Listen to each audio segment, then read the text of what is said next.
I'm the chairman of the European Business Association. I'm also the regional manager of Gosselin Group in the Caucasus region and the honorary consul of Belgium to Georgia. First of all, I would like to thank to SkyHi, who's supporting us here with the IT support for managing this Zoom meeting. The European Business Association, its vision is doing business in Georgia will be the same as doing business in Europe.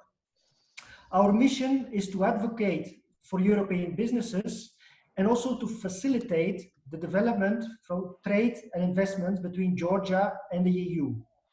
We are a non-political business associations and we have the motto, by the business for the business, simple as that. This meeting that we are organizing today is actually a follow-up meeting of the survey we did on the 16th and 22nd of March. We did a survey with each of one of you of our members to ask what was the impact and what was necessary according to them. It was a common answer that the businesses told that Georgia was quite handling it good. We had a very good PR campaign. All European countries noticed that. We had of course, some issues, and we sent our recommendations to the government for an SME-friendly Reload Georgia strategy. The EU delegation also has, during these unusual times, has many support packages, and our guest speaker will further talk with this in detail. I will quickly introduce the ambassador with his bio. Karl Hartzel was appointed ambassador of the European Union to Georgia in September 2018. As the top diplomat in the country, Ambassador Hartzel oversees the bilateral relationship between the European Union and Georgia, and the work of the delegation, including political and economic affairs, as well as cooperation. He represents the presidents of the European Council and the European Commission, and works under the direct authority of the High Representative for Foreign Affairs and Security Policy in implementing EU's foreign policy. I would like to give the floor now to the ambassador from the EU delegation. Mr. Ambassador.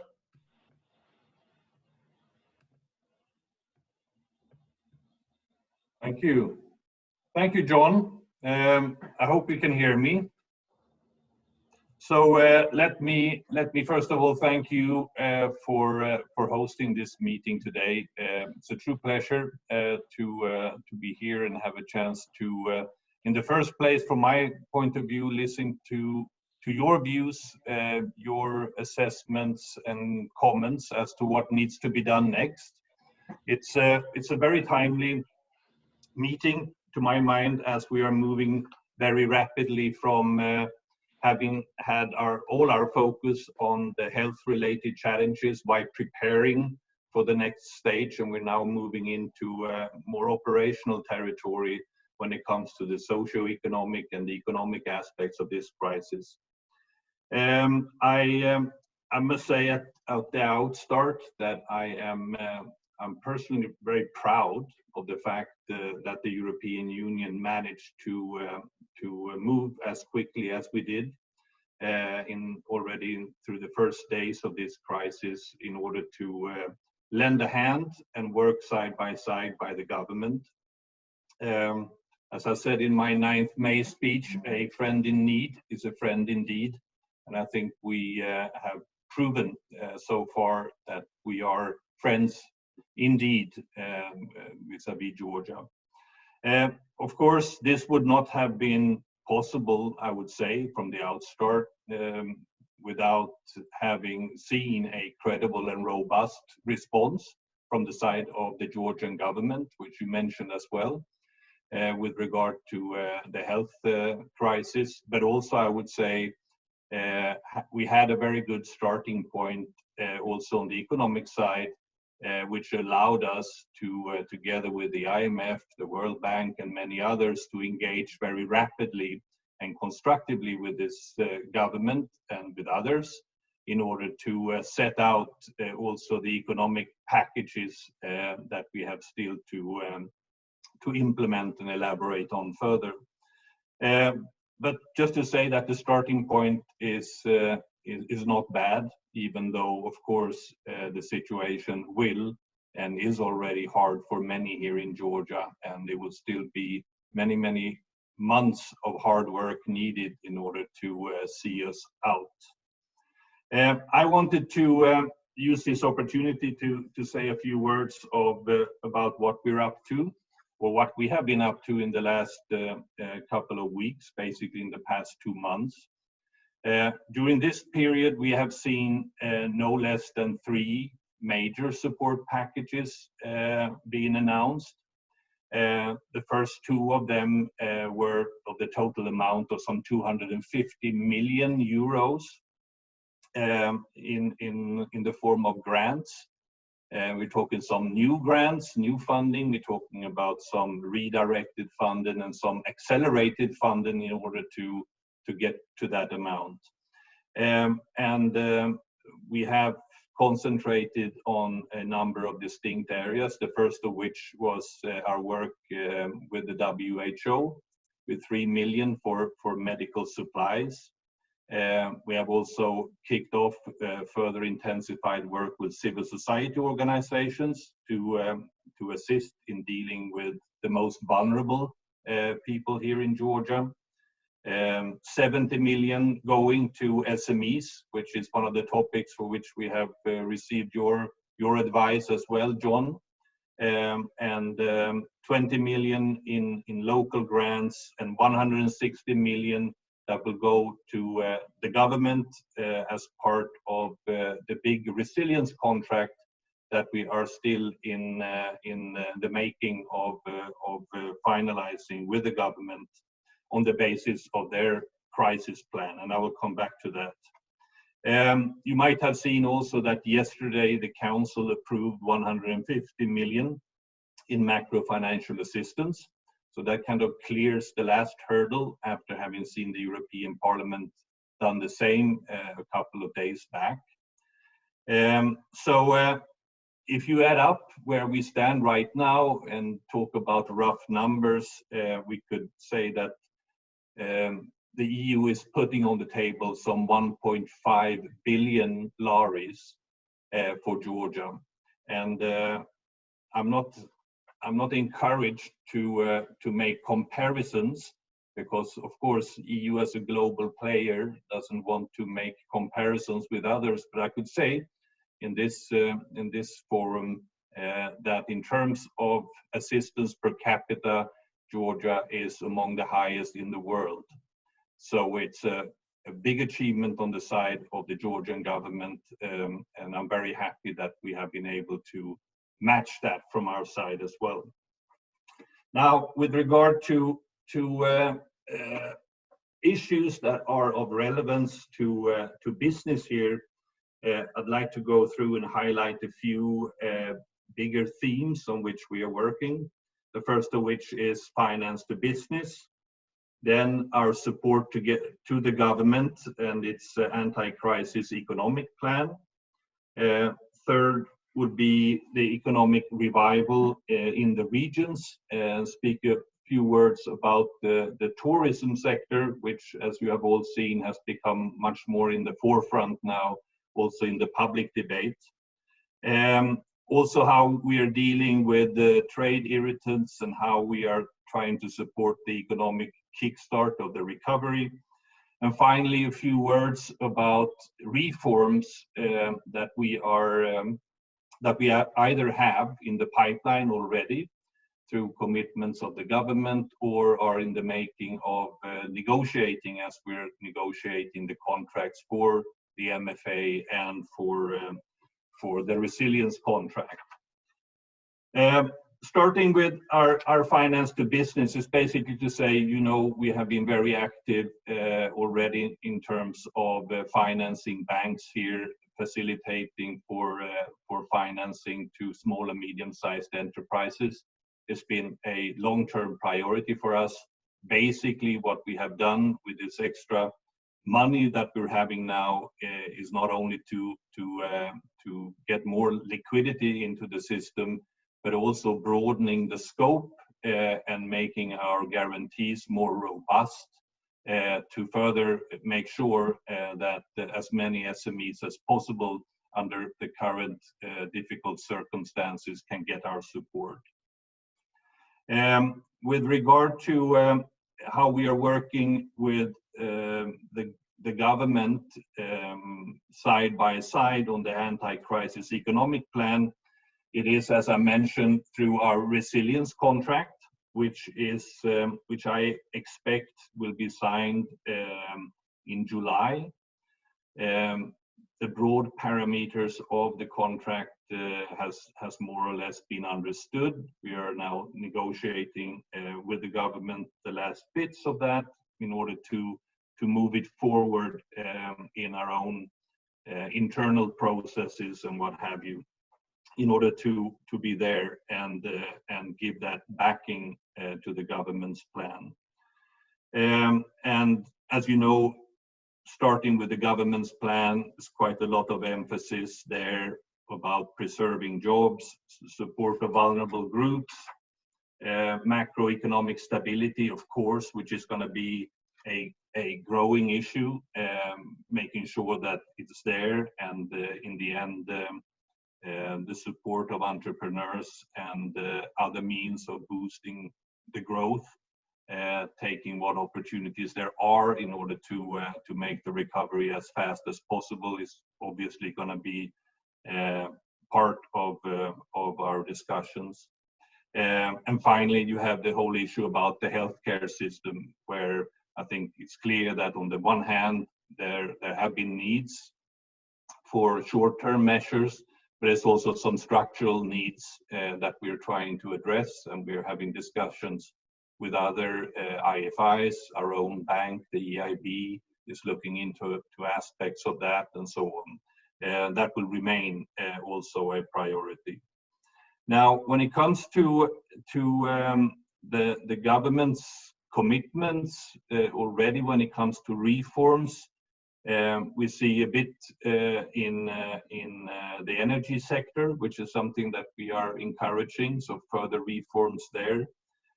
New legislation on insolvency, education reforms, law on entrepreneurs, infrastructure, internal connectivity issues, energy efficiency, and capital market reform among them.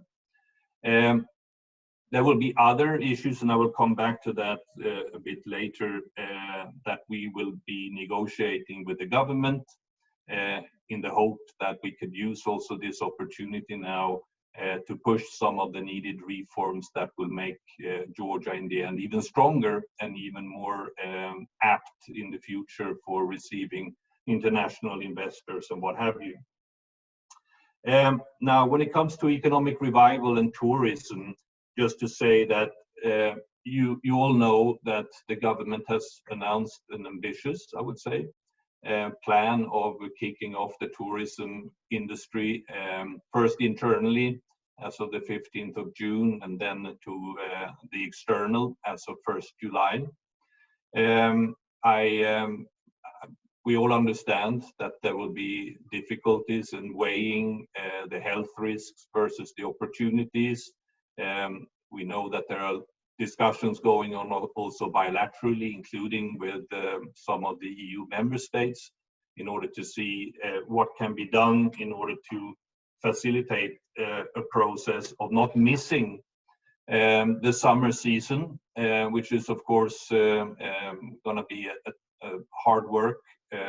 Also not only because of the situation in Georgia, I would say, where you could in many ways see the real potential for attracting tourists, but it's also, as you know, the internal dimension in the European Union, where ministers of tourism have recently agreed a common plan for how to open up for tourism internally within the Schengen area, and going from that, and depending on how fast the European Union itself can move forward, will also have an impact as to how fast one can hope to see European tourists coming here. But this is obviously an area where I am very keen to see what we can do in order to do as much as possible, including to make sure that Georgia is kept on the map in Europe when ministers of tourism and others are discussing these issues.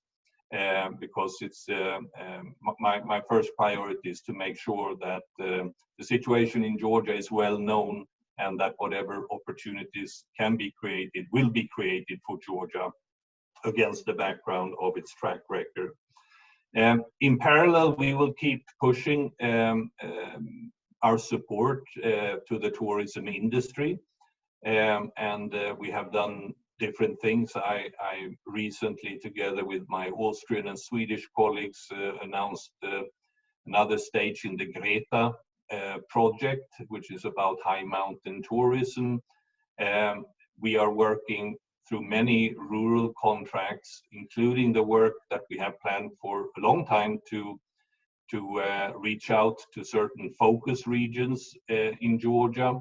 A lot of that focused assistance is going now from, if you say, a few years back, a lot of it was on agriculture. These days, the headline is rural development, and as part of that, the tourism component is clearly growing, because we can see the potential in so many regions here in Georgia to tap into the tourism potential. So we will try, we will continue working on that from our side over time, in order to make sure that we see further developments in this sector. Otherwise, when it comes to recovery-related policies, just to mention, I mean, a lot of it, what we're doing is all related to a quick start recovery and then sustainable growth. But we're doing something particular with the EBRD these days, which is an economic crisis response project, which involves training and advisory to SMEs, access to finance for companies, and support local market, capital market development, among other things. I mentioned already our emphasis on the rural areas, and MPART, our flagship project, will also be increasingly devoted to this, as well as food safety related aspects. You might have seen some announcement from our side over the past weeks, where we are trying to facilitate for farmers, both to get financing quickly, and most lately we had a project which was about irrigation, trying to make sure that there is the potential for farmers to get better irrigation in order to have better harvests already for this season and not losing anything.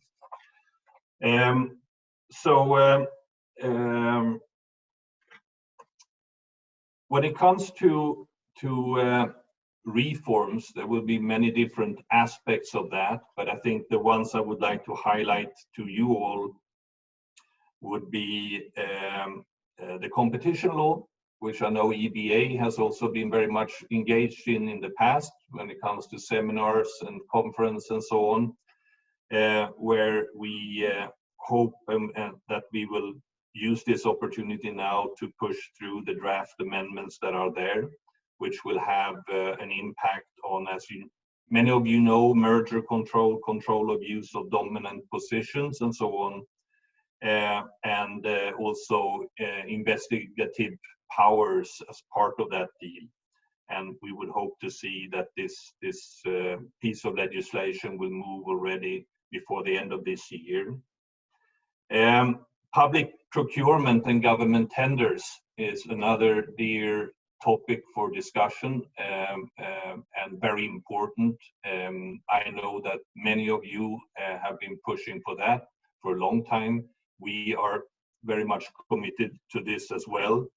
And again, we hope to see progress on that as part of our overall negotiations.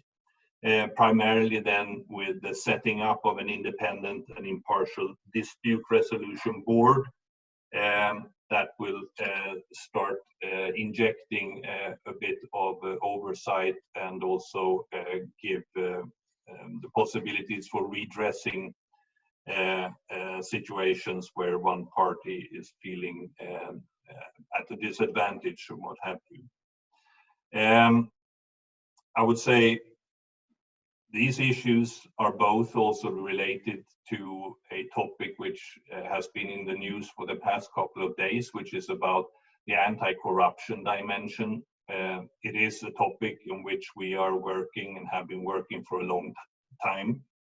I think in the current situation is more important than ever, since we are taking these exceptional measures to give more direct support to the government, with more support, budget support directly, and so on. We will have a clear interest also for the sake of European taxpayers, what have you, but perhaps arguably more importantly, for making Georgia an even more attractive place for investments in the future, trying to make sure that we can take a few steps forward together with regard to these issues, apart from the work that we will continue doing with the State Auditor's Office in our public administrative reform and what have you in the past, which will also continue. I also wanted to mention that we are happy to see a continued standing up and nurturing of the State Employment Service Agency, which is newly created, where we understand that we will see the required hiring of inspectors and so on, in order to make sure, or staff, I should say, in order to make sure that this agency is fully equipped to also handle job seekers. On occupational safety, health, and the labor code, again, this will be issues on which we will have discussions with the government, where we want to see a further strengthening of the labor inspectorate, which I believe is basically a common understanding, with more inspectors being able to perform their duties. The submission of a labor code, including the independent status of the labor inspectorate, also being part of discussions that we are having and will be having, as I mentioned, as we are negotiating or will be negotiating memorandums of understanding with regard to both the MFA and the resilience contract now in the coming weeks. I would say, I mean, this is clearly an issue on which I would also be interested in your views with regard to some of the priorities. What are the low-hanging fruits? What are the more important but possibly more difficult issues that we could that should be part of a discussion in order to make sure that we are contributing also via the instrument of reforms towards a recovery and in the end a stronger Georgian economy. So that's a bit an overview, just to say that when it comes to the health situation, the challenge is to continue keeping that under control, even as the economy opens up. We will have a lot of discussions. There will be a lot of public discussions and discussions with you about how best to boost the economy now, which indeed I see as a specific focus of today's discussion, while recognizing that there are clear uncertainties, the uncertainty about when and what a second wave of the coronavirus could look like. As we know, in a few weeks' time, when things are settling down on the health front, we will have a country that is moving very rapidly into an election process, which will also have an impact on the overall social stability and a continued joining up around the common objectives or not in view of these elections, and very clearly beyond these elections as well. And finally, to say that, of course, that even in the best of worlds, even with the Georgia doing what it can successfully to deal both with the health issues and the economic issues, Georgia is a small open economy, and will be very dependent on how well its neighbors are doing, how well the European Union is doing in different dimensions, and so on, and which will all have an impact on how quickly Georgia can come back on par. So with that, I shall definitely stop. Sorry for taking so much time, but I wanted to take the opportunity to basically go over my story, to explain what I've been doing for the past 2 months, and with that, I would like to really invite you all for your comments, your suggestions, and possible questions. Thank you so much. Thank you so much, John, again for this invitation and this opportunity. Thank you, Mr. Ambassador, for this detailed overview. I'll give the word now to our CEO, David Lee, who will organize the companies for the panel to speak one by one. David? Okay, thank you, John. Thank you, Ambassador. Luckily, I think the panelists that we have today will cover all of the issues that you raise. We'll be starting with Georgi from DBF. DBF is a German company. What's very relevant here is that they have been applying for tenders for some time. We've been assisting them in trying to make sure that government tenders are both transparent and open, but also very importantly that when it comes to building materials, we're not using, which is currently the case, the old Soviet steel mandates that we have to use steel in bridge construction, but more economically friendly materials, which is exactly what they make. So Georgi, are you ready? I am. Please take over. Yes, I am. Thank you very much. Oh, yeah. Georgi today is speaking from Germany. Indeed. Well, thank you very much. I will just begin to save the time. Your Excellency, dear participants, thank you very much for the possibility to introduce myself. My name is Georgi Ogoladze, representing DBF, Deutsche Basaltfaser GmbH. We are basically running the company which manufactures basalt fibers, and it is family-owned technology. And I'm third in the generation who is dealing with this manufacturing process. We have developed our technology in Germany for over 15 years, and with the help or with the cooperation with the local institutes and research centers, we have developed different applications for automotive industry, for composites industry, and for construction industry, of course. We have moved the construction segment to Georgia, where the manufacturing of different reinforcement materials are produced in city of Rustavi, not far away from Tbilisi, and the manufacturing plant is producing ecological friendly, high quality reinforcement materials with all the raw materials produced from Georgia for the construction segment.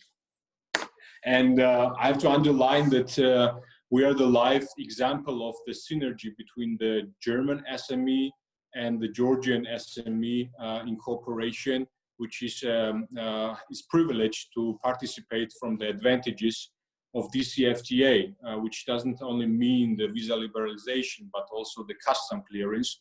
And I think it's a great argument for the manufacturers in Georgia to get better ties with the European Union, which we are doing.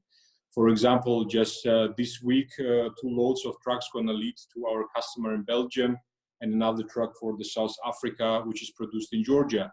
So it is a great example of the DCFTA and what impact does it have on the Georgian manufacturers.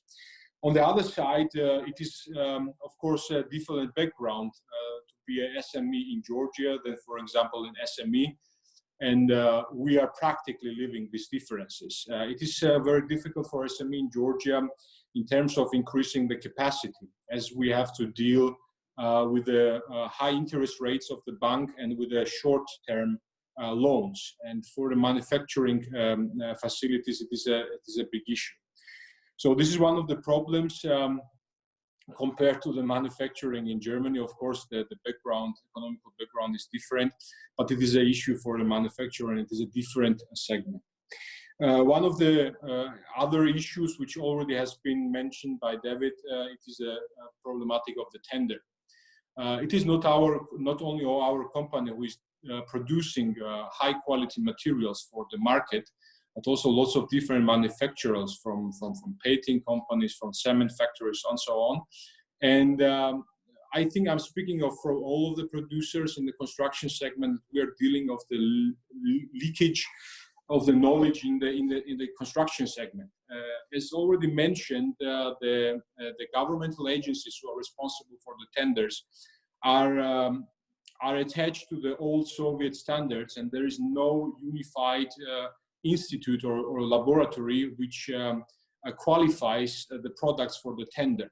So the problem is that the produced materials produced in Georgia, which could be used in the tenders, are losing the opportunity due to the leakage in the knowledge of the technological background. And so, for example, the Russian products or the Chinese products could be easily entered in the different infrastructural projects, and the local produced materials are often left aside because, well, again, there is no understanding or no openness for the innovation and development of the quality of the materials. As the European construction segment. Yes. Georgi, sorry yes. to interrupt. You have 2 minutes left. Yes, I know. I have 5 minutes already exercised. So thank you very much for. You have 2 minutes left, and then I'll move on. Okay. Yes, yes. And so this is the point which is very important for us. There has been experience from the German Chamber of Commerce to offer the government to get some kind of the testing facility to qualify the products for the tests, and not blind using some imported products from different countries, from Russia or Chinese, and therefore reduce the amount of the imports in the infrastructural projects. There's been welcomed about this idea, but the execution of this problem has not been done. So this is one of the issues from our point of view in the construction segment, and I want to thank you very much for your time, and I hope these problems which I have shown you will help us and the other manufacturers in Georgia to encourage them to produce in Georgia and to be successful for the overall economic review. I'll pass the word to John or to David. Thank you very much. Okay, thank you very much, Georgi. And I think that's entirely relevant. We're now going to shift sectors completely to Batumi, and we're going to be talking to what I think is probably the nicest hotel in the country. But we have a lot of very nice hotels in the European Business Association, so I can't promote this too much. But one of the things I can say is that Torsten, ever since he came here as the head of the Hilton, has demonstrated a real initiative in engaging not just with his very happy customers, but also with the local community and taking a leadership role, in particular in training of staff. And I know that he's got some good ideas and he's an expert. So Torsten, the big guy. Yes. Hi everybody. Hello, David, Your Excellency. Hello. Thank you for giving me this platform to talk a little bit about vocational training and the journey which we have gone through here at Hilton Batumi over the last 3 years in a wonderful cooperation actually with the GIZ from Germany and the Ministry of Education. And how can that be related to the current tourism situation? I think that is a very interesting topic, and I will bridge over to that one later. So we have started a journey here. We were one of the early ones who were onboarding a team of specialists how to implement vocational training here in Georgia for the hotel sector. And I think that project started around the end of 2016, 2017, and it took us about almost a year to finalize. I mean, when you have been in Europe or you are from Europe, Georgi, probably you know from Germany, there's a very solid educational training on the working market and in the industry market. And And this took a long time to work out, and we came up with a very great concept altogether, which allows us now to employ young people and train them in a dual educational system. We're talking about a theoretical part in hotel schools or partner schools, let's say it like this. So that all had to be established because there was not such a thing like a very specialized hotel school. And the practical part they do in the different departments in our hotels. And we were very happy to have had almost now over the 3 years, almost 20 to 25 successful examinations. People were trained in different fields, in theory, in practical matters. And also we partnered up with one of those schools where we implemented a hotel room, more or less. We sponsored, or we built in a reception desk, we built in a housekeeping area, kind of a room with the mini bar, restaurant area, so that the students have also the possibility to do the theory right away in the school and teaching in role plays to be better prepared in their profession. And I'm very happy that we participated, and currently we're employing 10 new students, which just have started beginning of the year. And we have been closed now for 3 months, and there is no question for me to fully focus again on vocational training and getting the students back, right? I mean, we don't know how the tourism will come in. It definitely will be a new normal in the future. I think that the occupancy levels will not be at the same height like they were before. I mean, it's going to be a very challenging situation, I believe, for many businesses, right? Especially in the tourism sector. However, I'm very positive. Torsten, that's 2 minutes to go. Very positive, thanks, David, that we will come back strong, and we do not compromise on getting the trainees back, because that is a very important factor for us to be even more agile, more effective in the future, because we have young people who have the skills to work at the reception and to work at the restaurant and to work maybe in the kitchen if they need to. So there's a great flexibility. And I think this is a very, very advantage for us having those young guys, and not only that, to help and educate and support. This is something great, anyways. And the message to everyone on the call is, you know, don't be afraid of hiring those young people, right? Invest in them, invest in educate and train those young people, because these are the future professionals of our industries, right? And especially in these hard times where you have to really probably calculate twice on your payroll, right? That don't compromise on those young people. Be courageous, hire them, train them, because that is the future of our businesses, and I believe the future of Georgia. That's basically my message, and I know that EBA, we are advocates of that, and we are working together with the Ministry of Economy to push that project further into a very good direction. Thanks, David, thanks, John, thanks, Mariam. Okay, thank you very much. The other area that EBA has pioneered is the idea that European standards, trading with Europe, it's also about Georgian companies. It's not a one-way street of importing things from Europe. It's building up our companies so we can match and trade with Europe. A great example of this is another hotel chain, actually, the Ajara Group, and Valery is here. He's well known. Hello. Needs no introduction. But over to you, Valery. Thank you. Hello, everybody. Thank you for this opportunity, David and Ambassador. I wanted to mention and stress about like the also hospitality, because we are the Georgian group.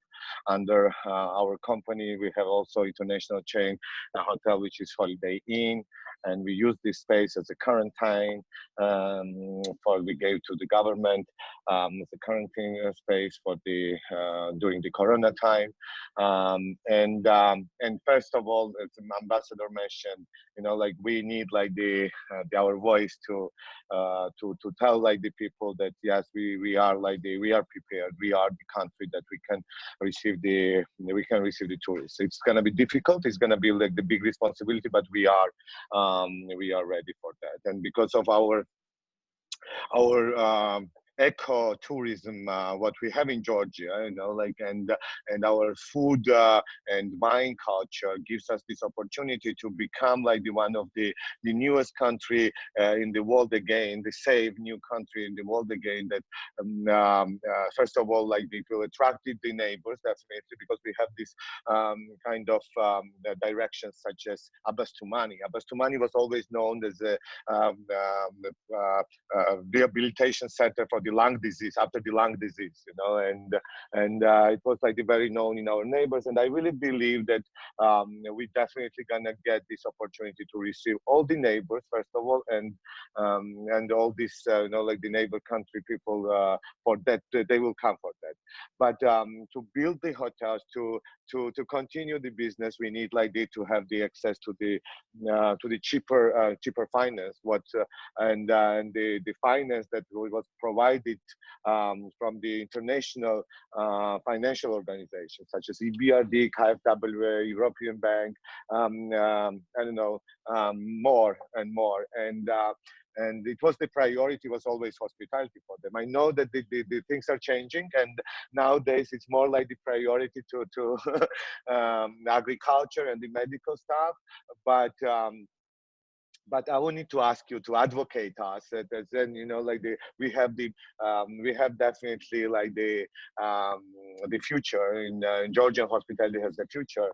Yes, it will be difficult time, but without like they receive this cheap finance, without working with the international financial partners, hospitality has no chance to develop. And we want to develop ourselves. We still want to continue our new projects, but if it's not going to be the priority for the international financial organizations, then the Georgian banks are providing the loan today 18% in lari, which is like which is unbelievable. You know, like that's not the loan that, you know, like you can get and invest in hospitality. It's gonna be impossible to repay this loan back. And they're offering it 18% because, you know, like they don't have also the access to the cheap finance for the hospitality. That's why they're offering. Larry, sorry to interrupt you. You have 2 minutes. Yeah, so that's end actually. This is what I wanted to mention, and I really believe that we have this big potential. All these reservations, what we receive already for our regional hotels, it gives us this opportunity to tell that hospitality has a future in Georgia. Thank you. Thank you very much. Okay, just to be clear, I'll let you know when you have 2 minutes to go. We're going to be limiting people to 5 minutes because there's about 12 speakers, and then we're going to be a little bit time limited. I want a few questions at the end. Okay, people are talking, the CEOs are talking about finance, no surprise there.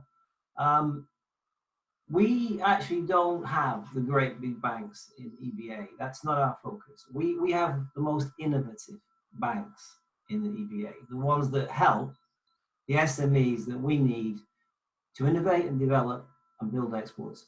And we've got two great examples here, both leaders, in my opinion.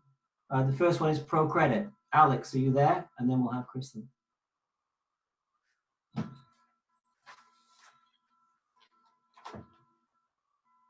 Can we unmute Alex, please? Can you hear me? Yeah, we hear you. Okay, thank you very much. Thank you, Mr. Ambassador, Your Excellency, David, John, very nice to organize and to be here. Actually, since I am the only one actually from bank, as I think, I would brief you with the banking sector and also about the ProCredit, how we do and where do we stand actually. From now, for banking sector in general, you know, there are three main points, actually, three important things. The first one is the capitalization, equity requirements. The second one is liquidity. And the third one is risk cost, etc., which is directly linked to the profitability of the bank. If we start with capital requirements and the capital, actually in the banking sector, you know, there was a big loan loss provision in March, which was asked by National Bank due to this crisis. It was quite significant part, almost 900 million lari for banking sector, which automatically means that it goes and pressures the equity itself. But at the same time, National Bank made decision, a very strong decision and very necessary decision to, let's say, release buffers, which was built last several years, and then it appeared that every bank has sufficient equity now. So there is no problem related to the capitalization. If we talk about ProCredit, actually, even without releasing these buffers, we had sufficient equity capital, which is also supported by the Germans, actually. As you know, the ProCredit Bank is German bank, and the German shareholders are ready to support with equity if necessary. Now it's not necessary, but if there is a need and demand high, full support comes from shareholders. The second point, which I want to mention, which is very important, it's just was already touched. It's about liquidity. And when we talk about liquidity, we have to talk about three currencies, not in one currency. If we say in banking sector, we have enough liquidity, we have to mention that we have, for example, in case of ProCredit, we have enough liquidity in all three currencies. So it means local currency, which we have enough, and the prices, which just was mentioned, it seems quite high. I don't know why, but the cost of lari, it's not that high.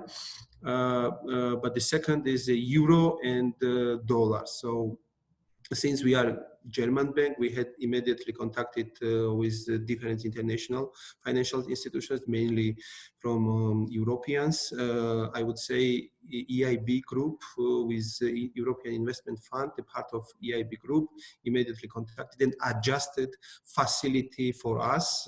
We had the facility of Innofin, and it was actually set up in a way that the environment at that time was, let's say, feasible for this facility. And now they adjusted, and now the new setup for this facility is very good for this crisis environment. So it's a very supportive tool for financing businesses, actually. Of course, EBRD and others immediately said that whenever is necessary, we are here, and that the finance would be... Alex, that's 2 minutes to go. 2 minutes to go. 2 minutes left. Yes, finance would be there.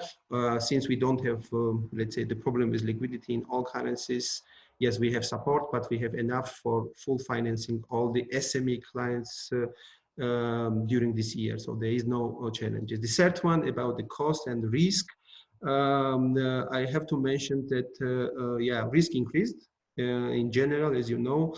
I would underline only two sectors here, which is mostly affected and will be affected. It seems that it's tourism, and the second, it will be construction business. So here we made several, let's say, decisions at the banking sector and us.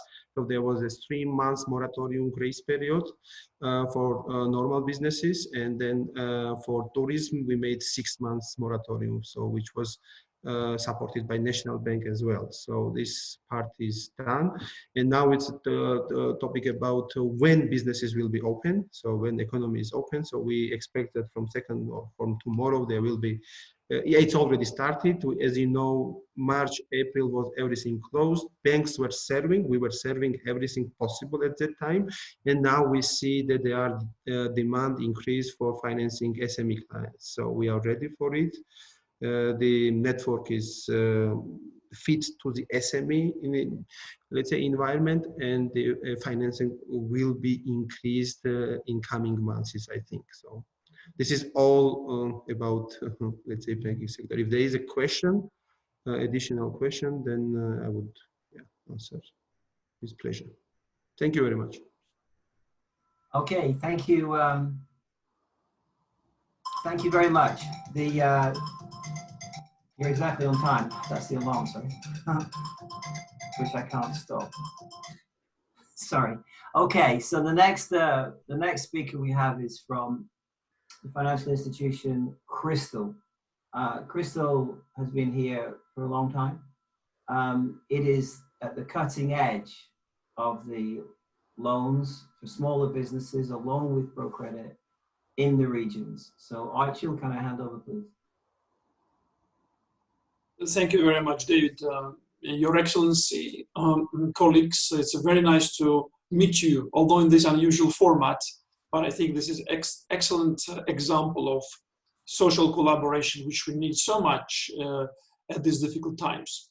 And it's very nice to see this association in such a successful sort of manner, intact, regardless of problems, physical distancing problems. We are still as an association strong, and all members have this, always everybody share here this European way of doing business. And I think Georgia is a very good example of that. We are very much a European society by our structure, by a sort of a reliance on science and capitalism, which will be very difficult to get rid of, despite of anything which is happening now.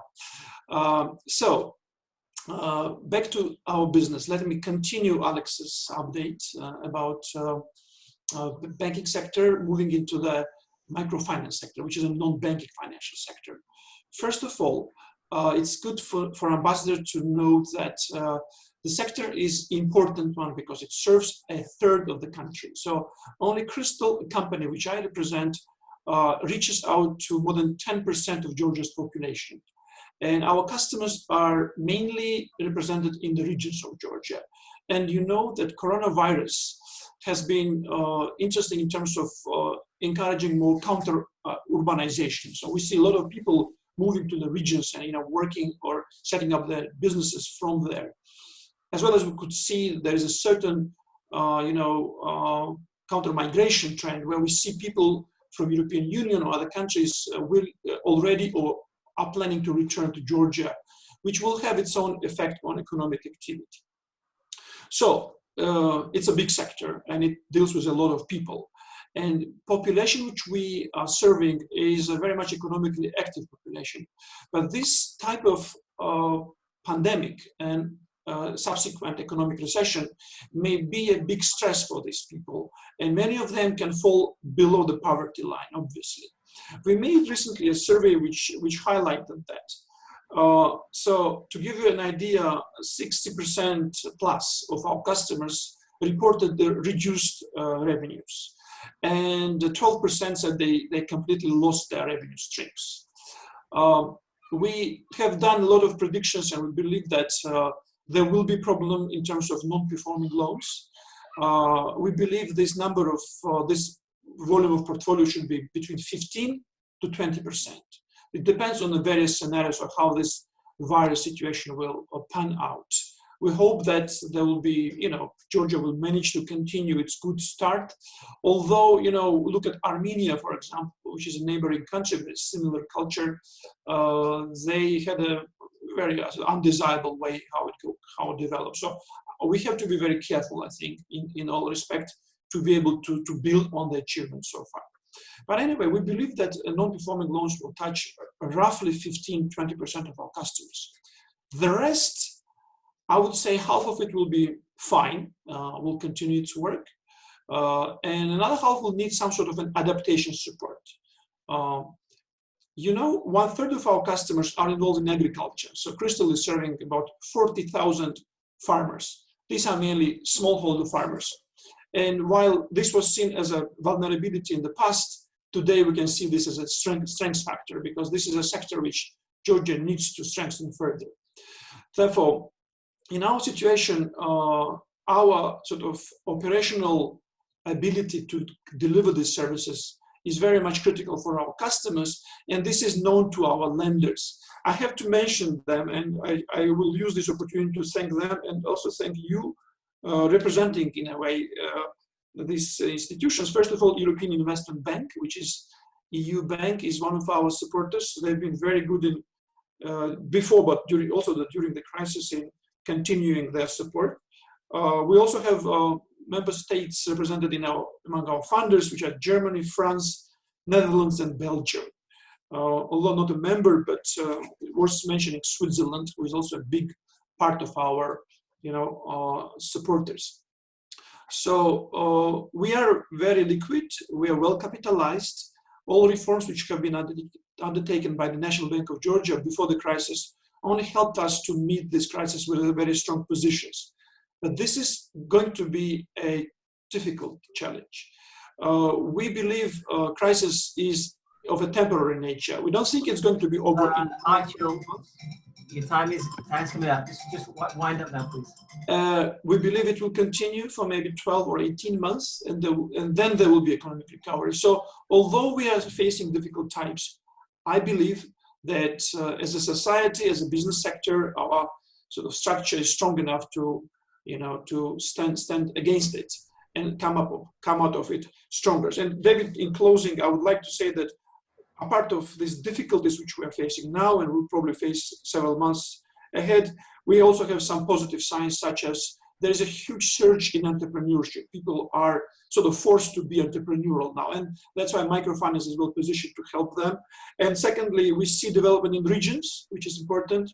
And finally, there's a wonderful examples of digitalization. And I think this will help Georgian economy to become more efficient, more modern, in order to realize many opportunities. And I would sort of stress one of these main opportunities is obviously EU trade relations. So thank you very much for your support and good luck. Okay, right guys, we're about halfway through now. This isn't because of importance, it's just because of time. So I'm now going to bring the timing down to 3 minutes. So you have to get everything you had to say out in 3 minutes. And I'm going to be strict because the ambassador only has so much time and I want to take some questions at the end. So next, Barak, are you ready? From Veritas. Are you ready, Barak? Let's get Barak unmuted. Over to you, big guy. Dear Excellency, dear members and participants, dear EBA team, I would like to thank you first of all for the opportunity. Created in 1828, Veritas is a French brand in testing, inspection and certification. We are operating around the globe in 140 countries with more than 78,000 employees and 1,500 offices and laboratories. And Veritas is listed on Euronext Paris. Since 2015, we are operating in Georgia with our local entity. Actually, we had footprint in Georgia with our other entities located in neighbor countries before. What are we doing? Our role is that helping our clients in order to ensure that their assets, products, infrastructure and processes meet standards and regulations in terms of quality, health and safety, environmental protection, and social responsibilities. COVID-19 impact was huge for us too, on both financial and operational, because we are operating almost in each field, and accordingly, we are affected due to market slowdown. In fact, proudly, I can say that group corporate response against COVID-19 was very quick. For example, exposure mitigation plan, COVID-19 awareness, prevention tips, isolation guidelines, health and security guidelines, and business continuity plan procedures for infection disease pandemics were prepared or updated and published swiftly with the first experience of our entities in China. I should say that safety is an absolute at BV. The health of our teams, of our families, of our clients is our top priority. For example, travel restrictions was in force for our operating region at the end of January. And since February, other preventions such as sanitation, mask, and twice daily temperature check have been carried out. According to new normal, with the unrivaled experience, firstly, we have developed a suitcase solutions to support companies of all sizes as they restart business activity. BV has a critical BV initiative has a critical importance, especially for hospitality service. And I'm gladly share that we have already started to work with world's leading French hospitality group, Accor.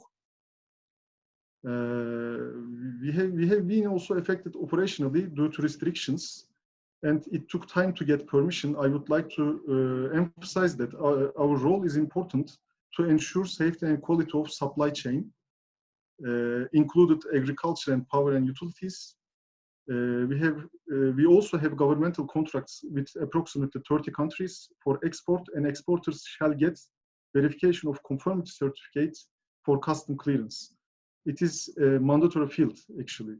Thankfully, this digitalization is our growth initiative for the last 5 years, and we have quite wide capability for providing remote services, but for sure it is not applicable for each cases. We are also providing project management and supervision services in the local construction and industrial projects. And actually, I should say that Soviet standards are demanded from local market due to legislations. But I would like to proudly point out that we are performing training activities to increase awareness of EU standards. We have stopped our face-to-face trainings, but thankfully we have lots of virtual classroom trainings and e-learnings to continue providing EU standards awareness trainings. Okay, Barrett. Thank you. Thank you so much. I need you to wind up now, okay, please. I know it's a bit short. Can you wind up now, please? We've got the main point. It is done. Right. Thank you very much. Thank you very much. Okay, AE Solar, you joined, and we're not sure you're still there. Are you there, Durbek? No, he may have. Durbek, are you there? Okay, he was there. He may have a connection problem. So I'm going to move straight over now to Maya. Maya, are you there? Can we unmute Maya? Okay, Maya, you've got it. You have 3 minutes. Thank you very much. I would like to greet you, Your Excellence, and the audience here today. I would like to give special thanks to EBA for giving me such a great opportunity to be part of this meeting. I am Maya Mikava, representing the region of Samegrelos-Zemesvaneti and particularly Association for Agricultural Development, the organization which brings together businesses exporting their product to the European market in all European countries, and farmers also, and at the same time representing my company Tural Group, a huge exporter of hazelnut product to the European countries. Due to the problems caused by COVID-19, I consider that special attention is needed for small regional businesses to emerge from the crisis and keep sustainability for further development. And my short message would be that businesses should have, regional businesses should have more access to the financial resources. And second one, I would mention that tourism sector in Samegrelos-Zemesvaneti region needs bit more investment and technical support from government, donor organization, and in this respect, support of donor organizations is vitally important. I would like to express my great appreciation to European Union for the major support and assistance to our country. Thank you very much. It was all. Thanks. Thank you very much. And the next speaker, this is nice. It goes to show that the reach we've now got in the European Business Association. We're now going to go to a huge European company, which is Publicis, and also Saatchi & Saatchi. And Irina, are you there? Yes. Can you hear me? Yes, we can. Please carry on. Yeah, I'm joining you from my mobile number, not from the computer. Okay. Can you hear me well? Yeah, we can. You carry on. I'll tell you if we can't. Mm-hmm. Yes, thank you very much for, I think it's better, for inviting, and thank you, Your Excellence, and everybody for the great opportunity. I will shortly talk about situation not only as a communication person, but also as a vice chair for the business association. We all see, and we now like 66 people who connected now in virtual conference room, which is never was even discussed before that it was possible or even think about it. So we're really moving to communication era. And most important is, which is all the speakers were talking, I think now is just focus on positive, transparent information about current situation and current health. Because banks have some finance, some businesses have finance, but lack of information and lack of transparency created kind of instability for all the stakeholders. It's from my opinion. We are personally decided to test our own bank, TBC Bank, and asking what kind of support and help they can provide it to small and medium enterprise. And the answer was none. Then they say that we can take a loan for 6 months with 12%. It means 24 annual cost. But then they change this to 3%, a 3 months loan with 12%. It means 36% per year, which is, I fully agree with Valerie that it's not helping a lot to small, medium enterprise. And taking an account which is World Bank, European Bank, and EBRD Bank are doing, providing a lot of funds to Georgia to sustain this crisis. Small, medium enterprises have lack of information, a lack of support from the big banks.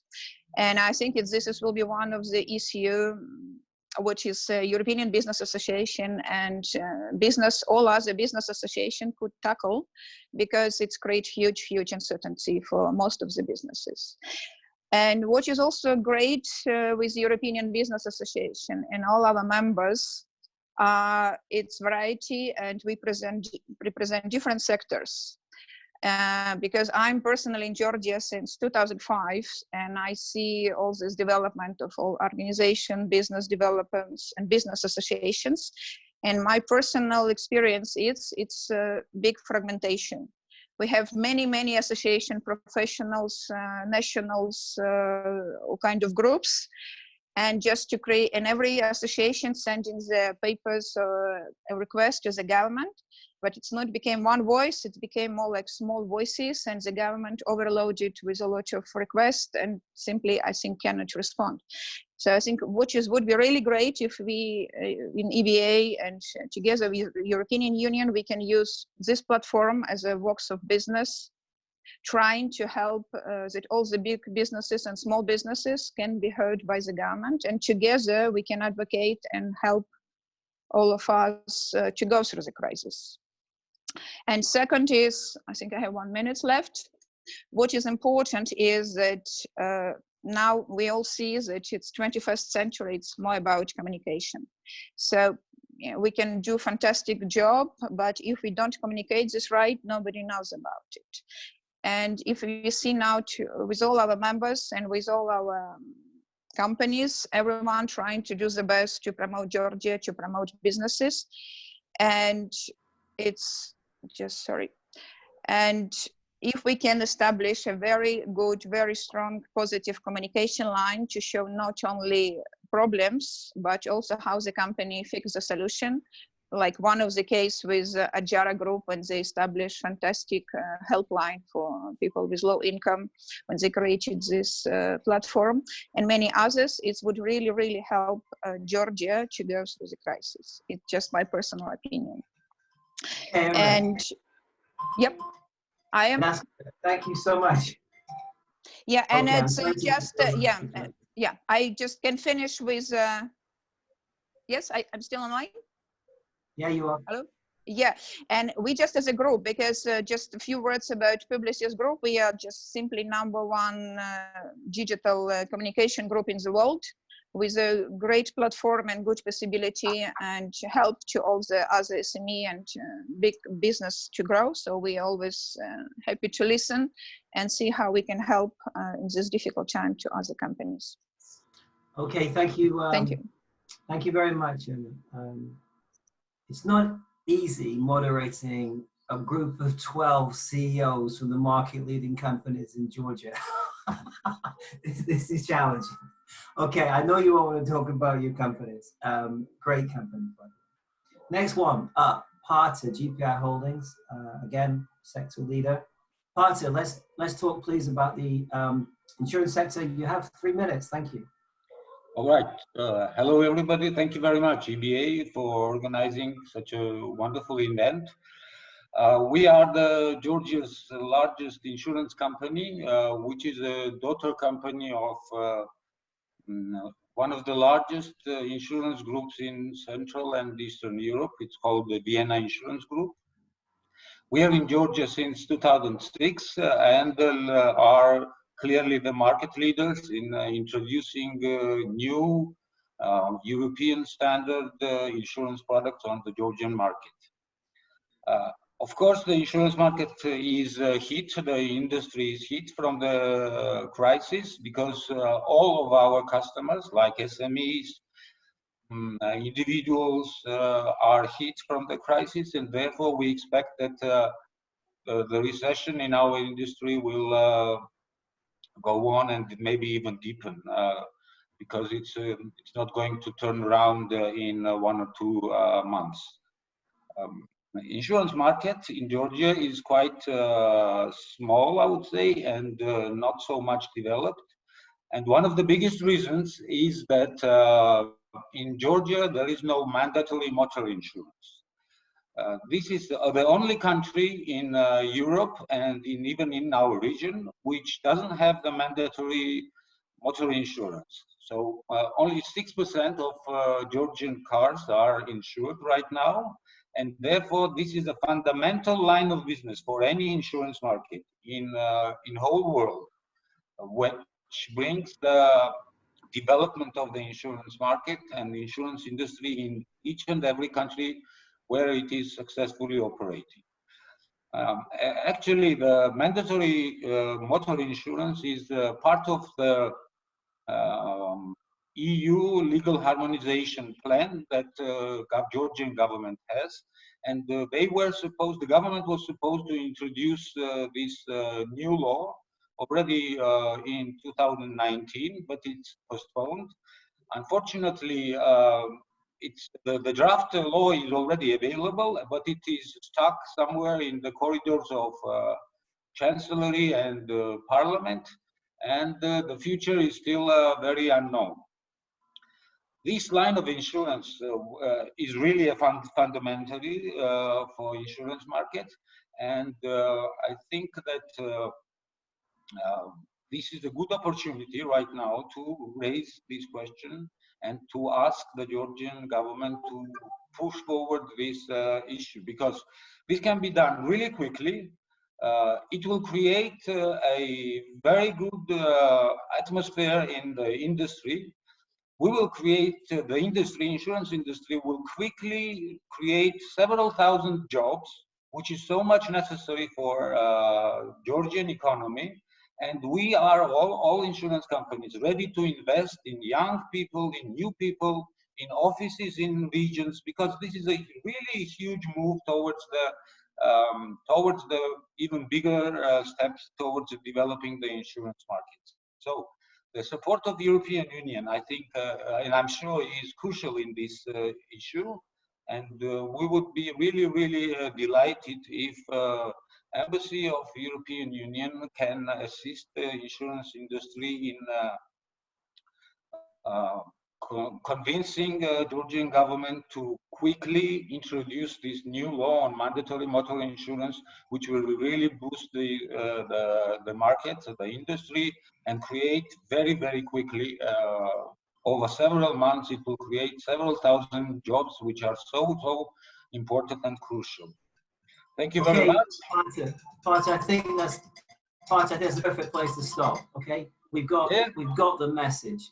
Okay, this is European harmonization. It is training of people and young people, and it's something that we really need to get back on track. Could not agree more, and it's a big opportunity actually. Next up is Irma. Irma, are you there from DO?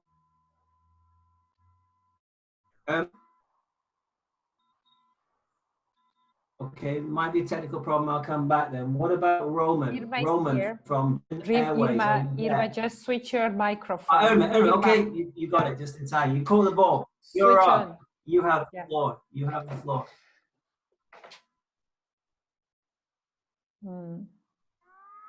And while you're just getting set up with your camera, Roman, you are on next, and you'll be the last speaker. That's from Jordan Airways next. Hello, it's hearing me. My voice is hearing.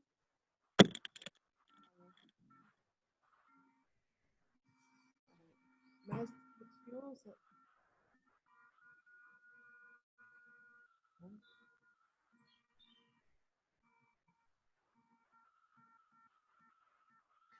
Okay, I think we've got a technical problem. I'll come back. Roman, are you there from Georgian Airways?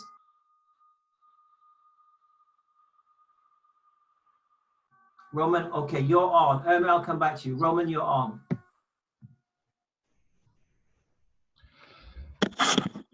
Hello, and well, first of all, I would like to thank you. And Roman, you got 3 minutes.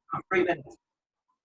Thank you for this opportunity, Ambassador, European Business Association. Well, the Georgian Airways, as you know, was created 27 years ago, and we are a national airline. And the Georgian Airways always was a key player for integration, Georgian integration to the European Union, supporting development of tourist industry between Georgia and European Union countries. We, as a Georgian national airline, invested our own resources, over 30 million euro, I believe, in opening and developing flights to the European countries and main European cities. We are always one of the main driving power in the air connecting Georgian social, culture, business groups to European countries. We are flying almost to all European countries and all European cities like Brussels, Paris, Vienna, Berlin, Bologna, Prague, London, Barcelona, Athens, Amsterdam, etc. We are like a flying embassy of Georgia with a Georgian flag that represents our country and to all our foreign passengers. Today we have a state of emergency in the country. Since March 20, we suspended all our regular flights.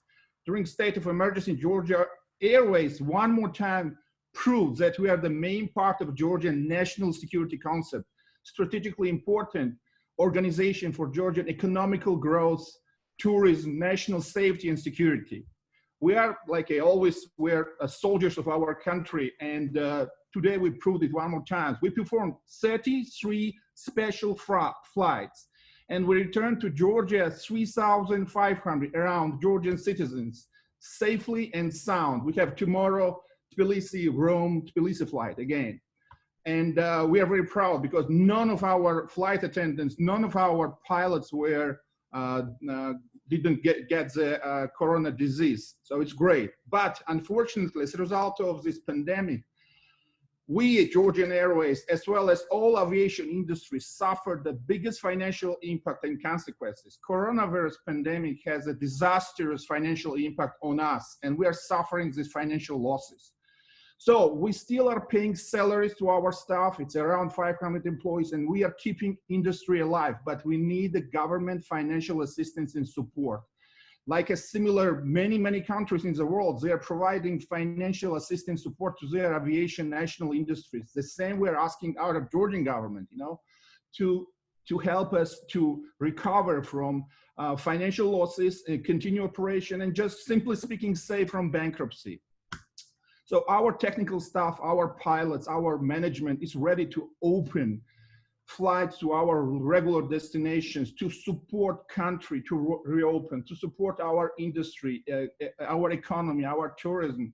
And as Prime Minister mentioned, he wants to reintroduce Georgia to the foreigners. And therefore we are asking, you, European Business Association, Ambassador, help us to present our views, our problems, our vision, how to recover from this coronavirus financial disaster, and to how to rebuild Georgian national aviation.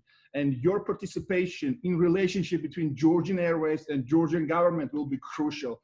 So I'd like to use this opportunity and ask Ambassador to have a meeting with us separately, maybe to speak all about these issues and help us to deliver our message to the Georgian government and help to rebuild Georgian tourism industry and support Georgia to recover from this coronavirus pandemic. So, hey, Roman, I think we've got the message. Unfortunately, I'm sorry to interrupt you, but it's time up. I'm going to have to carry on. But we will try to facilitate that meeting between you and the embassy.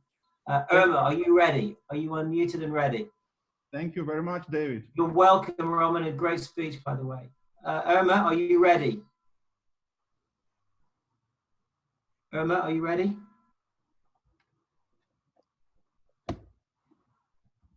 Nino, do we have Irma online or not? She seems to be. Irma, can you hear us? Yeah, she's here.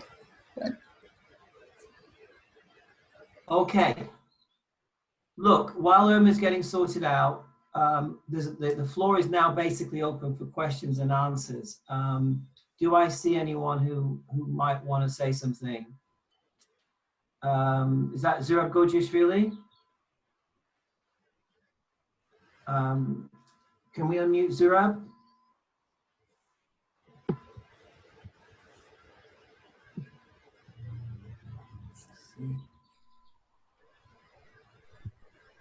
David, I have a question, if I may.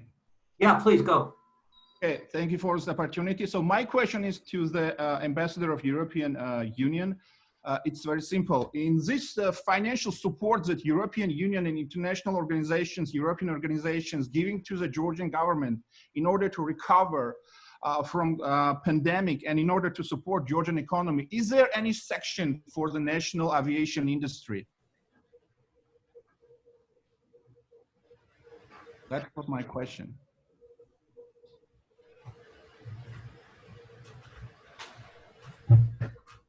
David, did you hear my question? No, I hear the question. I'm just seeing if the ambassador can pick it up. I can repeat the question. No, I heard the question. Perhaps, David, if you allow me to come in now and just make a few remarks in general, having listened attentively to the different interventions. So first of all, thanks a lot for these interventions. Very helpful in general for us. And when it comes to follow-up, I would say immediately that, of course, this is just a first discussion. We will have to, and we will be looking forward to staying in contact with all of you, and would really encourage you all to also feed in your views and so on, because it's tremendously helpful for the work we're trying to do, to know what the real issues are. But just to say very briefly a few things I marked down. I mean, I heard Georgi with regard to construction work and so on. I was happy to hear also his words about how the DCFTA is being used as a platform for wider markets. Just to stress again that if there's anything that I see as a long-term project on which we need to be pounding, both in the short term and in the long term, is to make sure that we can make optimal use, and much more use, I would say, than we're doing today of the DCFTA. Some of you have heard me say that before, but it's really something that I see as a strategic priority for the future. So your continuous input and ideas on that is very welcome. Torsten, I can't agree more. Thank you for sharing your views with regard to vocational training. I'm a big fan. It's the biggest single project that we have ever launched here is on vocational training. And thank you for your participation over the past years in developing that training in the tourism sector. Can't agree more with your plea for investing in young people, the future generation. Indeed, amen to that. I heard from ProCredit and Cristal a rather positive assessment with regard to your possibilities of supporting SMEs through your work. At the same time, I also note that the comments made by Irina, which I think is worthwhile thinking about, the issue about information and transparency, making sure that the potential stakeholders all over Georgia is seeing these possibilities and are able to take decisions on whether to use them. I find very important, and again an issue perhaps where EBA as a platform and you as individual representatives of companies can also be helpful in bringing out that message, because I mean it's not the first time that great opportunities are lost on some simply because the information is not provided there. From Hartzel, I'm very happy to hear his reflection about the surge of entrepreneurship, which he mentioned, and also progress on digitalization, because again, these are two indicators that bodes very well. It's going to be very important for the future. On any of these issues, including what Hartzel mentioned about his assessment with regard to low-performing loans, those who will be fined and those who will need restructuring, what have you.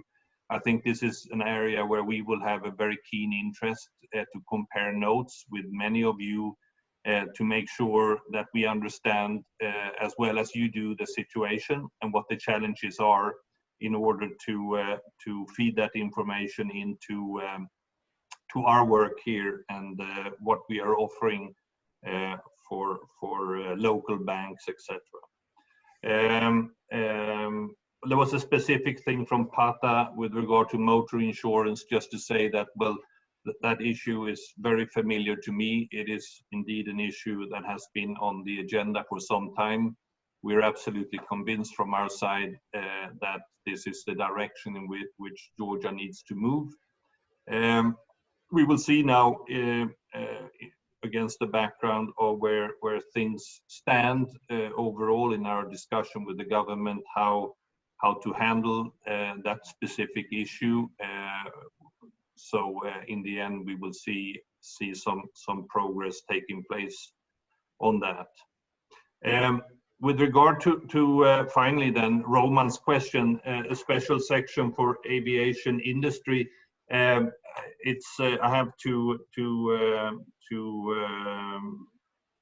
tell you that I'm not really familiar with that. I wouldn't say that there's a special section of it, but of course the work of airliners, especially Georgian Airways, is intimately linked to so many issues about tourism strategy, recovery plans, and so on. So I would say that you are probably everywhere in these discussions.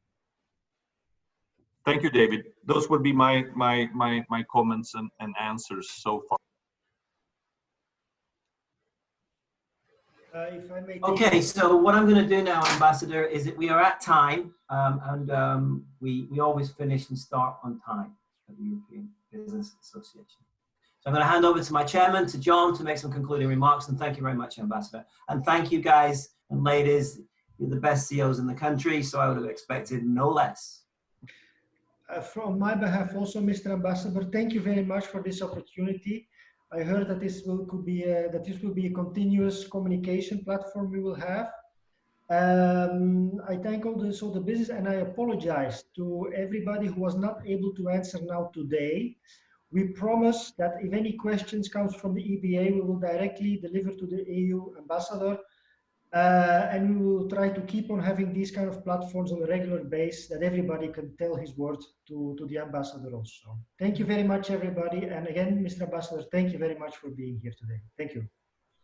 Thank you. Thank you so much, John. Thank you so much, David, and everyone who participated. It's been a great meeting. Thank you so much. Hope to see you in physical form in the not too distant future. Thank you all. Thank you. Thank you. Thanks. Bye bye from Batumi. Bye. Yeah, thank you. Okay, guys, we'll start to close down the meeting. Thank you so much. Actually, Zoom have just contacted me and said that was the best business association meeting they've ever actually organized. So thank you all. We're very, very proud of you all. Thank you so much.